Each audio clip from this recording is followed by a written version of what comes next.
Salut à tous, j'espère que vous allez bien. Dans cette vidéo, alors ça fait longtemps que j'ai pas fait ça. Je me suis dit que là c'était la bonne occasion parce que je pense qu'il va y avoir beaucoup de passages au sol avec le combat, moi qui m'intéresse le plus de cette nuit à l'UFC entre Charles Oliveira et Benil Dariush. Excusez-moi, j'allais dire Denil. Benil Dariush. Et en plus de ça, bon, on a un Français qui combat, donc c'est cool. On va pouvoir parler un petit peu de tout ça. Donc j'ai regardé un petit peu de loin. On va juste parler du combat du Français, donc Nassourdine, Imavov, on va parler de Charles Oliveira et on va parler d'Amanda Nunes quand même, vous donner mon avis. Avant de commencer, n'oubliez pas, dans la description, il y a des cadeaux pour vous, donc n'hésitez pas à les récupérer ça, dans une vidéo gratuite d'1 heure sur BJJ Fanatics France. Alors c'est plus fan de combat, mais c'est BJJ Fanatics France. Voilà, donc n'hésitez pas à les récupérer, la vidéo d'1 heure et demie qu'on vous offre, elle est dans la description. Et puis pour venir aussi faire un cours d'essai au club, il y a un petit cadeau pour vous, allez checker ça. On va commencer avec le combat de Nassourdine Imavov face à Chris Curtis. Alors moi, Nassourdine Imavov, alors moi il m'impressionne beaucoup, je trouve que c'est un combattant qui est complet, qui est fort, qui est bon physiquement, enfin qui est bien physiquement, qui est bien techniquement, mais il m'a un peu déçu face à Strickland, parce que franchement, pour moi, il est meilleur que Strickland. Alors après, encore une fois, mon analyse, c'est que de ce que je vois, d'accord, c'est pas, je sais pas ce qui se passe sur les camps d'entraînement, peut-être qu'il était blessé, peut-être qu'il y avait quelque chose qui allait pas, mais en tout cas, on a vu, moi en tout cas, ce que j'ai vu, c'est une faiblesse un peu dans la tête, psychologique. Alors c'est pas facile d'être à ce niveau-là, c'est pas facile aussi quand on a quelqu'un en face de nous qui parle mal de nous, etc. Donc voilà, je pense que c'était la première fois peut-être pour Nassourdine à qui que ça lui arrivait. Et alors je sais pas qu'est-ce qui a fait que euh, moi je l'ai senti un peu plus frêle mentalement. Alors frêle c'est un grand mot, bien évidemment, vous énervez pas. Parce que c'est du MMA, sans prendre des coups dans la tête, bien évidemment, ça amuse personne. Mais ouais, moi je le pensais un peu plus fort, un peu plus fort mentalement. Et là, il m'a un peu surpris, pas déçu, parce que c'est pas forcément le mot, mais ça m'a un peu surpris sa façon d'être psychologiquement. Et donc là, il va être face à Chris Curtis, qui va être un peu le, bah, c'est pas la même chose, mais c'est un dur au mal. Il s'en prend plein la gueule. Là, il a fait un dernier combat, c'était un truc de ouf, c'était un super beau combat. Très bonne anglaise, défense de lutte pas mal du tout. Donc j'ai peur que ça ressemble un peu au combat face à Strickland. C'est pas du tout le même combattant, mais j'ai un peu l'impression, mais j'ai peur que Nassourdine, bah, il va envoyer, il va taper, il va faire des choses, mais j'ai peur que s'il voit qu'en face, bah, ça faiblit pas, comme ça a été la dernière fois, bah, que psychologiquement, ça tienne pas, quoi.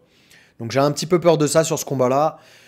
Pour moi, Nassourdine est meilleur que lui, mais j'ai peur sur ce côté-là de l'envie de gagner, ce côté psychologique, où on a vu que qu'il y a encore du boulot à faire du côté de Nassourdine. Donc voilà, bien évidemment, mon cœur balance pour Nassourdine, c'est la France, on supporte, mais j'ai peur que Chris Curtis fasse un peu le rouleau compresseur, comme il a un peu fait sur le dernier combat, avec une belle anglaise, il tape fort, voilà. Donc j'espère que Nassourdine va passer ce combat-là parce que bah, derrière ça le remettrait ça le relancerait un peu dans la course pour être dans le top 10 ou peut-être qu'il passera dans le top 10 parce que Nassourdine est actuellement 12e et Chris Curtis 14e. Donc s'il le bat, je sais pas s'il passera dans le top 10, mais en tout cas après derrière il pourra aller chercher des mecs du top 10, donc on espère. On est avec lui en tout cas. Le combat qui moi m'intéresse, on va parler d'abord de Amanda Nunes et Irene.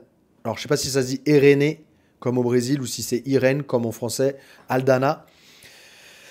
Pareil, moi, Amanda Nunes, elle m'a un peu déçu. Enfin, c'est pas déçu, en vrai, elle m'a un peu surpris. Alors, j'ai oublié le nom de son ancienne... Est-ce qu'on va réussir à le voir, là, si je clique?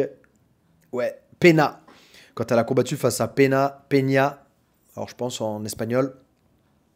Quand elle a combattu face à Peña, j'ai trouvé... Alors, sur la première rencontre, la deuxième, elle lui a roulé dessus. Mais première rencontre où bah, voilà, elle a vu quelqu'un en face d'elle qui lui tenait tête. Et on a vu aussi psychologiquement qu'elle a un peu flanché. Alors après, elle a dit qu'elle était blessée, qu'elle aurait pas dû accepter le combat, etc. Mais je pense qu'elle a fait d'autres combats face à d'autres adversaires aussi coriaces où elle était blessée. Un combattant, il est jamais à 100% au moment du combat, où c'est très très rare. Et bon, je sais pas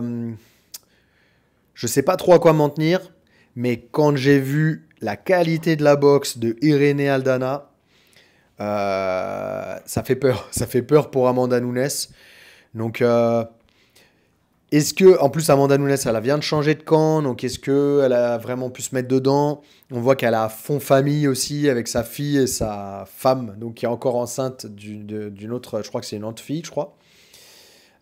Donc, est-ce qu'elle a à fond dedans? Est-ce qu'elle a la tête dedans? Et est-ce que c'est pas son dernier combat aussi? Ils lui ont posé la question, j'ai vu, elle a dit qu'on verra bien le combat, comment ça se passe. Est-ce que si elle perd, c'est son dernier combat? Est-ce que si elle gagne, c'est son dernier combat? En tout cas, ça trotte dans la tête, forcément. Elle se dit qu'elle est en fin de carrière. Et je pense que... je sais pas. Quelles sont ses motivations pour combattre aussi? Est-ce que c'est l'argent? Est-ce que c'est encore d'être la GOAT des filles? Je pense qu'elle est plus trop là-dedans. J'ai l'impression, en tout cas, on la sent plus être aussi déterminée qu'avant. En tout cas, moi, c'est ce que mon ressenti personnellement. N'hésitez pas à partager aussi vos émotions, ce que vous ressentez aussi de tout ça. Mais j'ai l'impression qu'elle est plus là pour être la GOAT, quoi, et qu'elle est là pour l'argent, pour continuer, parce que c'est dur au final, hein. Ceux qui ont jamais fait de la compétition à un certain niveau, bah, c'est difficile en fait. Sachez que c'est difficile d'arrêter. C'est pour ça, tout le monde dit oh, Georges Saint-Pierre et tout. Ouais, Georges Saint-Pierre, il a réussi à s'arrêter au bon moment. Mais c'est quelque chose qui n'est pas facile, hein, dans la tête de se reconstruire d'une autre façon. Quand vous avez fait ça pendant 10 ans, 20 ans, 30 ans, vous avez construit votre vie autour de ça. Bah, en fait, il faut tout arrêter et construire différemment sa vie. Donc c'est quelque chose qui n'est pas facile. Et j'ai peut-être l'impression qu'Amanda Nunes, elle est dans ce contexte-là, dans cette transition. Et si c'est le cas, l'UFC, le niveau, il est tellement énervé que, enfin, sur le haut niveau, c'est difficile, hein, de rester à ce niveau-là. Donc, je pense qu'elle va avoir une fille en face qui a la dalle. Après, j'ai pas assez analysé le sol de Irene parce que Amanda Nunes, c'est quand même pas une merguez. Mais est-ce qu'elle a le même sol qu'elle avait il y a 5 ans, quand elle montait, quand elle débutait en tant que championne? Je ne pense pas non plus. Donc voilà, surprise, on verra. Je pense que Irene va faire la surprise. Je pense qu'elle va prendre la ceinture. Et je pense qu'Amanda Nunes va arrêter derrière ça, va prendre sa retraite. Voilà, on verra, pareil, hein, je m'avance un petit peu parce que bon, c'est le but de la vidéo, faut bien dire des choses. Je ne vais pas vous dire, ah peut-être, enfin bon. Moi, mon pronostic, allez, c'est Irene gagne, KO. Et je pense qu'Amanda Nunes prend sa retraite après. Et on arrive pour terminer sur Charles Oliveira face à Beneil Dariush. Alors, j'ai regardé un petit peu tous les combats. J'ai regardé une partie des combats de Charles, j'ai regardé une partie des combats de Beneil. Et c'est vrai que, avant de regarder, je me suis dit, putain, ouais, Charles Oliveira, dernier combat, il a perdu. Et puis, il n'a pas fait du tout un bon combat face à Makhachev. Beneil, il a fait que des beaux combats. Mais Beneil n'a pas pris des gens du calibre de Charles Oliveira. Et au final, quand j'ai regardé les combats, bah pour moi, Charles Oliveira, il est largement au-dessus. Alors oui, vous allez dire encore, ouais, tu défends encore Charles Oliveira, etc. Franchement, pour moi, il a un truc en plus que les autres n'ont pas. Et je trouve que... Après, bien évidemment, il y a beaucoup de défauts dans son jeu, on le voit, hein. De toute façon, c'est pas que suite à sa défaite qu'on l'a vu. Enfin, c'est pas que sa défaite qu'on l'a vu, c'est déjà avant. Mais il met tellement un rythme. Et en fait, lui, il a pas un style de lutte. Il ramène pas ses adversaires au sol en lutte pure, en fait. Il cherche à coller son adversaire. Il cherche à le forcer à rentrer dans ses jambes. Il cherche à le coller contre la cage pour aller lui prendre le dos. Il amène son sol d'une façon différente que les gens, ils n'ont pas l'habitude. Et Dariush, on l'a vu sur le dernier combat, Gamrot, c'est pas du tout une merguez au sol, hein, vous vous en doutez. Par contre, il a un style de lutte qui reste commun. C'est-à-dire que c'est du double leg, à partir du double leg, single leg, essayer de ceinturer. C'est un style de lutte que Dariush, il a l'habitude.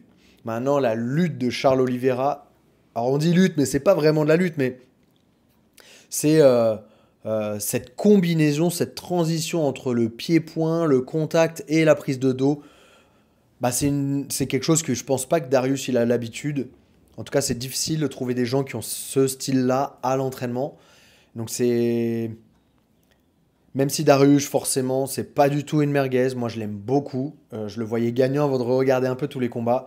Mais pour moi, Charles Oliveira va pas accepter cette distance que a besoin pour mettre sa boxe en place. Je pense que Darius va miser sur la même chose que Makhachev, c'est-à-dire essayer de toucher Oliveira, que Oliveira se mette sur le dos. Et là, Darius, il va pas avoir peur de rentrer dans la garde comme les autres. Il va rentrer. Mais je pense pas, j'espère, en tout cas, que Charles Oliveira a fait ses ajustements, qu'il a vu que c'était pas bon de faire ça, et qu'il a vu aussi ouais, faut pas qu'il se mette sur le dos comme ça. Alors c'est une bonne stratégie face à des gens qui n'ont pas de sol, mais face à des gens qui ont du sol, comme Darius et comme Makhachev, c'est pas forcément une bonne idée. Donc j'espère qu'il a fait ses ajustements. Aussi, j'ai vu quelques analyses là sur Charles Oliveira. En fait, là, c'est son troisième combat d'affilée où il prend un gaucher. Et face à Makhachev, il a fait des grosses erreurs de placement. Comme vous le savez, bah, c'est un truc de débutant, même moi je le sais. Euh, Quand on boxe un gaucher, il faut toujours avoir le pied à l'extérieur. Si j'ai mon pied avant qui est à l'extérieur de son pied avant, eh bien je suis à l'abri de ses coups et moi je peux le frapper. Lui c'est pareil, le gaucher va chercher à avoir son pied à l'extérieur pour pouvoir être en bonne place. Et en fait, quand on regarde le combat face à Makhachev, bah, Charles Oliveira est rentré avec son pied à l'intérieur. Donc c'est une grosse erreur, je pense qu'il n'était pas vraiment lucide, il n'était pas vraiment dans les meilleures conditions, sûrement. On va voir ce soir s'il fait les mêmes erreurs. J'espère pas. Et je pense qu'Oliveira va gagner ce combat. Je pense pas que ça va aller à la décision. Je pense qu'il va gagner au deuxième round. Euh, Soit KO, soit finalisation. Allez, si je dois dire, je pense finalisation. Je pense qu'il va prendre le dos et finaliser Darius. Parce que Darius va accepter le sol. Mais le sol de Darius, c'est pas le sol de Oliveira. Je vous le dis. Voilà. Donc, pour terminer, euh, j'espère une victoire de Nassourdine, mais je pense que de ce qu'on a vu du dernier combat de Nassourdine, je pense que Chris Curtis va gagner. Amanda Nunes, je pense qu'elle va perdre et qu'elle va dire qu'elle prend sa retraite à la fin du combat. Et je pense que Charles Oliveira va gagner, va battre Benil Darius en finalisation, sur finalisation au deuxième round. Voilà, c'est mes pronostics. N'hésitez pas à mettre vos pronostics aussi, c'est dans quelques heures. Voilà, j'espère, mettez-moi un maximum vos pronostics. Et puis voilà, peut-être que demain, une petite analyse des combats. Et j'espère qu'il y aura en tout cas des belles séquences au sol pour Charles Oliveira face à Darius. Darius, le combat de fou qu'il avait fait face à Gamrot. Il y avait vraiment de quoi dire au sol. C'était vraiment fou. C'était très très intéressant. C'était magnifique. Et là, j'espère que ça va être pareil, qu'on aura un super combat debout. Mais moi, en tant que fan du combat au sol, j'espère aussi qu'on aura des belles séquences au sol. Voilà. En tout cas, quoi qu'il arrive, j'espère un bel UFC, j'espère des beaux combats. Je vous souhaite en tout cas un bon UFC. Et puis, allez la France avec Nassourdine. Et puis, on verra pour les autres comment ça se passe. On espère bien évidemment des beaux combats. Allez, merci à tous. N'oubliez pas de liker, commenter, partager.